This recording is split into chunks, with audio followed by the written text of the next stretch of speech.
individuelle et appelle l'État du Sénégal au respect strict des principes de l'État de droit pour l'apaisement du climat social. Et puis Fatih a noté que les vacances scolaires de Pâques ont été avancées, initialement prévues ce 31 mars.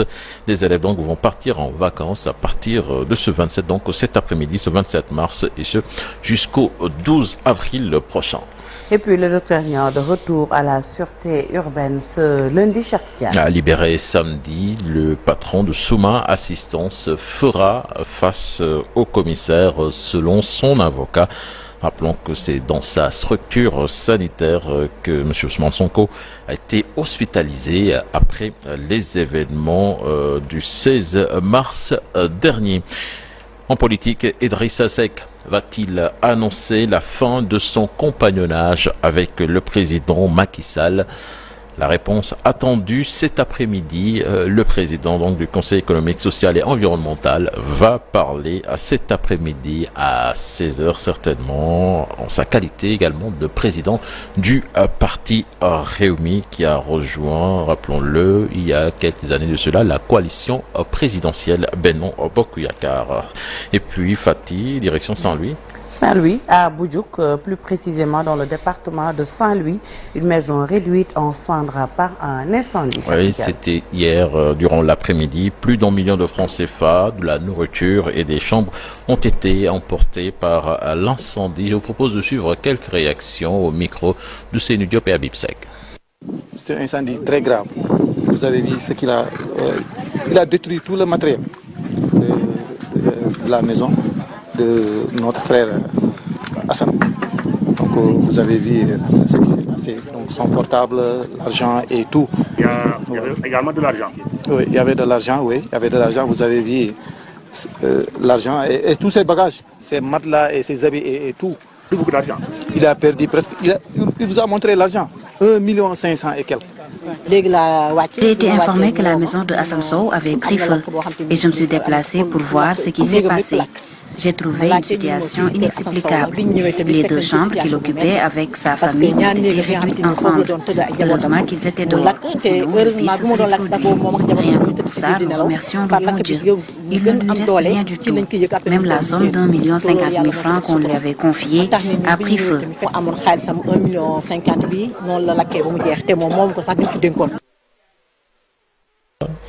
Voilà, donc c'était cet incendie à Saint-Louis qui a ravagé une maison. C'est à Boudjouk, dans le département de Saint-Louis. Merci Ousseynou Diop. 5000 plantations, c'est ce que veut mettre en place le ministre de l'Agriculture au quartier Mariste à Linguinga. Il a effectué hier après-midi dans ces plantations situées au lac Mariste une visite, occasion pour lui d'encourager l'initiative des femmes de ce quartier.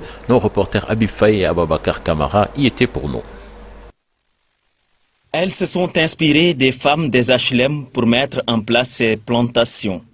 Les femmes des maristes s'activent désormais dans l'agriculture urbaine. Une aubaine pour elles de faire des économies. L'initiative du conseil de quartier pour occuper l'espace qui était là parce qu'on travaillait sur notre cadre de vie. On était tous des passionnés et les dames des HLM nous ont vraiment inspirés pour venir nous installer ici et faire la même chose. Parce qu'on a toujours voulu le faire. On s'est dit qu'on a beaucoup d'eau au niveau du lac, on a beaucoup de possibilités et on ne les a pas exploitées. Et pourtant, on est là dans nos maisons, on en a besoin. Donc quand on s'est réunis, on a mis en place un système pour que chaque dame puisse amener un apport, prendre une table avec bien sûr l'apport de partenaires et du conseil de quartier qui nous a permis de clôturer le site, de l'occuper et qui a investi pour qu'on ait de l'eau et tout. Cette initiative enchante le ministre de l'Agriculture qui est venu les encourager dans leur espace de culture. Ali Nguyen compte mettre sur pied 5000 plantations pour rendre le quartier attrayant. Mes services de les accompagner et on va y aller avec l'ITA parce qu'apparemment elles font de très bonnes choses qui sont bien appréciées des populations qui connaissent. Il va falloir aujourd'hui qu'on augmente d'abord la production, qu'on puisse également les accompagner dans la transformation et peut-être pourquoi pas la commercialisation parce que quand même c'est quelque chose qui est également utile. On va démarrer par 5000 tables. Au niveau des maris.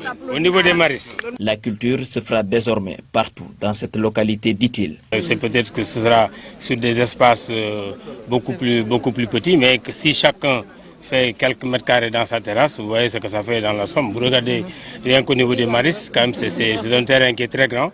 Donc je voudrais d'ailleurs qu'on le teste grandeur nature au niveau des maris et que dans quelques mois, peut-être même en surplombant les terrasses, on voit comment Maris sera encore beaucoup plus vert. Maris est déjà vrai green, je pense que ce sera encore plus vert. En visite au lac des Maris, le ministère de l'Agriculture compte sur cette initiative pour un quartier vert.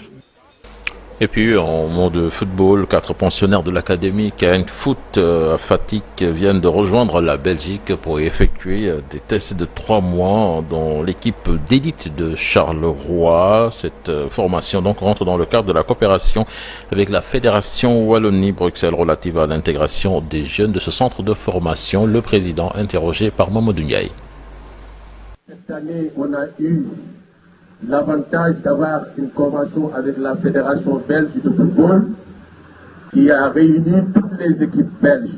Cette année, on ne travaille pas qu'avec Standard Liège, on va travailler avec toutes les équipes belges parce que ce projet est lancé sous l'égide de la Fédération Wallonie-Bruxelles, mais encadré par la Fédération belge de football. Les 4 jeunes qui vont arriver vont atterrir à l'équipe d'élite de Charleroi. C'est l'équipe première de Charleroi. Ce qui va être une tâche très difficile, étant ici Fatick, arriver dans un club de D1, il va falloir vraiment serrer les coudes pour pouvoir y arriver. Voilà, c'était Fatih, le dernier élément de ce bulletin d'information.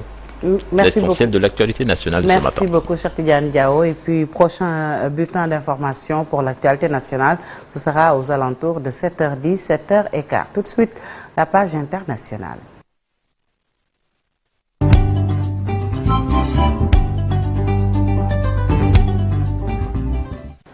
En République démocratique du Congo, Marcel, 17 otages exécutés. 17 otages Sornofati exécutés plus précisément par une milice communautaire dans le nord-est samedi, que ces personnes ont été, au moins 17 personnes ont été prises en otage par les miliciens de Kodeko entre les villages Bambou et Kobu dans le territoire de Djougou. C'est à environ 45 km au nord de Bunia, qui est une province de l'Ituri, si on s'en réfère au chef de la communauté à Congo Niali, où les faits se sont donc déroulés. Ces personnes se trouvaient dans 2 véhicules allant de Bunia, capitale provinciale, vers la cité minière de Mongboalou, lorsque leur convoi est tombé dans une embuscade. Depuis fin 2022, on le rappelle, les morts se comptent par dizaines presque chaque jour, chaque semaine en Ituri, une province, rappelons-le, riche en or. Plus d'une trentaine de personnes, dont de nombreuses femmes et des enfants, ont été massacrés le 18 mars dans plusieurs villages. Les miliciens Kodeko ont été accusés de cette tuerie.